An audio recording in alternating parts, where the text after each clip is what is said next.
We're here at Stilo Salon in Pittsburgh, Pennsylvania, where in the next few minutes, I will walk you through the ins and the outs of your professional grade spray tanning system. By the end of this demonstration, you should be properly educated on maintaining your machine, handling and storing the solution, and most importantly, applying the perfect tan. When you receive your machine, it's essentially ready for use out of the box. However, be sure to review these simple steps to confirm that your machine is in proper working order and that your gun has been assembled correctly. First, plug your machine into the wall and push the soft power button located directly in front of the machine carrying handle. Next, you will take a look at the nozzle of the gun. Be sure that the nozzle is pointed vertically for correct application. Also ensure that the end cap is on as tight as possible to prevent leaking, splattering, etc. Now is a good time to set the dial at the back of the gun. As you can see, the dial has both long and short lines. Each of the 3 long lines are separated with short lines. If you turn the dial all the way clockwise, then you're essentially at the lowest trigger setting. Until you're comfortable using the gun, set the dial to the second short line before the first long line. Keep in mind that you can adjust this setting based on how much solution you want to come out of the gun. You may have to go up or down one setting to get the mist you desire. Now we are ready to attach the hose to the machine and gun.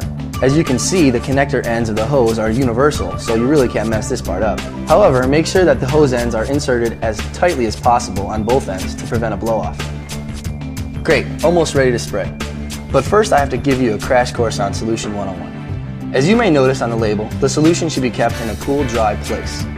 Temperatures above 76 degrees Fahrenheit put the ingredients at risk to denature, which can ruin your tan. The best place to keep the solution is in the refrigerator. This ensures the longest shelf life possible. If you get the solution on your hands, fingers, etc., wash it immediately so it does not stain or tan you unintentionally. Time to fill your cup with solution. Always make sure your cup is at least halfway full, or else you will run into issues with splattering or spurting when you're applying. Now carefully screw the cup onto the gun. Attachment should be very tight to avoid leaking. Okay, you're finally ready to begin spraying, right? Wrong. There are a few things that can sabotage a spray tan. Before you start your tanning session, you should make sure that your skin is clean, dry, and free from any type of lotion, perfume, or makeup. The better exfoliated your skin is, the better the tanning results. Verify that the dial on your gun is in the correct setting. You may need to adjust this as we go depending on the amount of solution that is sprayed from the gun. Have your clients standing face to face in front of you about 8 to 10 inches apart from the gun nozzle. Have them place their feet shoulder width apart, put their arms straight down to their side, and make a fist with their hands.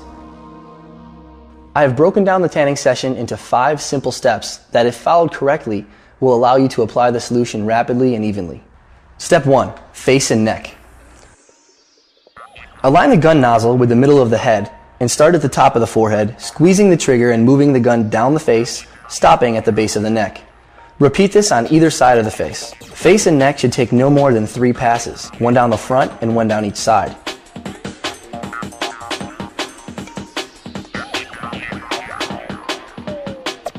Step 2. Chest and frontal leg. Begin at the base of the neck and continue spraying down the center of the chest, past the hip, and continue spraying all the way down the front of the leg until you have covered the foot. Depending on which setting you're on, most clients' chest and front legs can be evenly covered with 3 passes.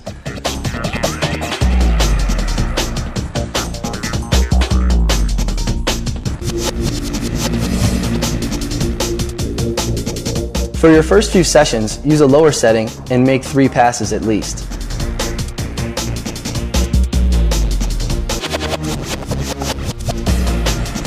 Step 3. Arms and shoulders. With the client's arms straight out at their sides with their palms down, begin at the top of either shoulder and spray down the arm, stopping at the hand. Now have the client turn their arms over with their palms up, exposing the back of their arms. Now spray each side of the arms in the same fashion as the front. This step should be completed in 2 passes on each arm, 1 front and 1 back.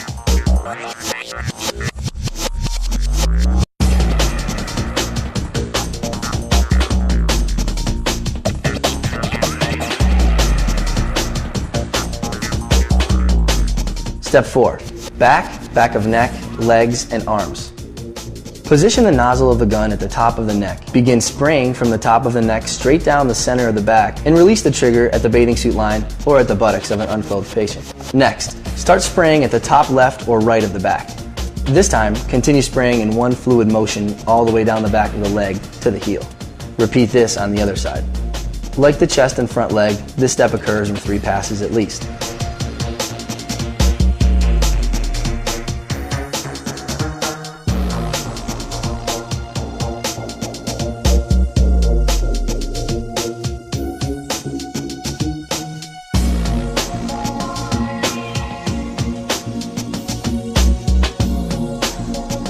Step 5. Sides and inner thighs. Position your client so they're standing to the side with either their left or right leg forward. Have them raise their arm above their head and begin spraying in one fluid motion under the arm, down the side of the body and leg, stopping at the foot. Repeat this technique on the other side.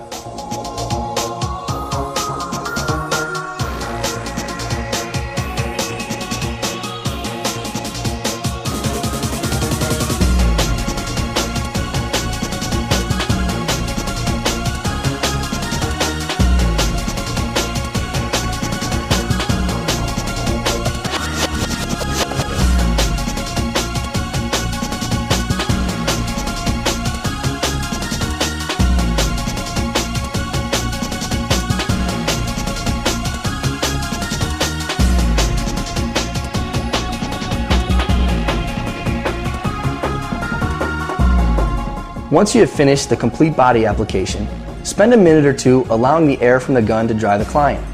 Don't pull the trigger during this drying process. Reassure your client that this is only air and ask them if there is any area that feels wet or sticky. If necessary, drying can be assisted with a buffing cloth or towel. But remember, pat dry, don't rub or wipe. Your spray tan works much like a real suntan. It will fade as you shed old dead skin. So for maximum duration of your spray tan, cut back on scrubbing and exfoliating. Your spray tan will not ruin clothes, sheets, etc. However, it is recommended to apply loose-fitting clothing immediately after your spray tan. Ears and palms do not look natural when tan. To avoid this, encourage tanners to apply any type of skin lotion to their ears or palms to ensure that these surfaces don't tan. Eyelids or eyebrows will feel sticky when tanned, so place lotion on these surfaces or wipe them with a towel after tanning. Keep in mind that not every tanning session has to be a full body session. Certain body parts stay tan longer, so why waste valuable solution on a whole body tan when a simple face touch-up would do the job? It is essential to keep your machine clean to avoid spurting, splattering, and clogging. Cleaning the machine is simple. Every so often, fill the cup to the top with warm water, attach it to the gun, turn on the machine and spray the entire cup of water out of the gun, either into a sink, shower, or the outside air. Overall, you will soon find out that when it comes to spray tanning, it is much like anything else. It takes practice, and the more times you do it, the better you'll get. The same holds true for receiving a spray tan. Eventually, you'll learn how to decide the best time to get sprayed, how often to get sprayed, and how to bathe without scrubbing off your tan. Enjoy your new tanning system and feel good knowing that you're giving or getting an exceptional tan without putting your skin at risk with harmful UV rays.